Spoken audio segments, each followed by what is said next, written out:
Hai, saya Emma. Kenapa saya pilih untuk menjadi IM? Kerana the first thing is about masa. Selama ni bila bekerja untuk orang, masa saya memang teratur, memang dah ditetapkan daripada like 9 ke 5, dan kadang-kadang orang kata daripada 9 ke 5 tu boleh sampai ke tengah malam.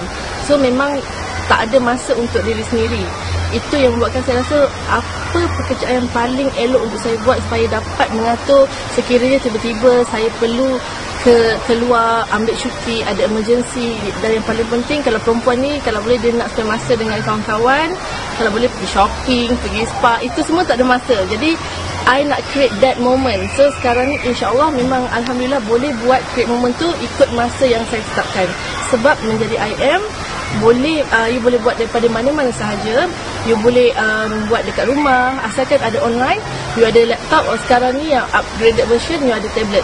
So maknanya di mana sahaja you pergi, tak kira ke mana sahaja you pergi, you buat apa pun, you sentiasa boleh online untuk check macam mana you punya kerja dan sentiasa berhubung dengan pelanggan you.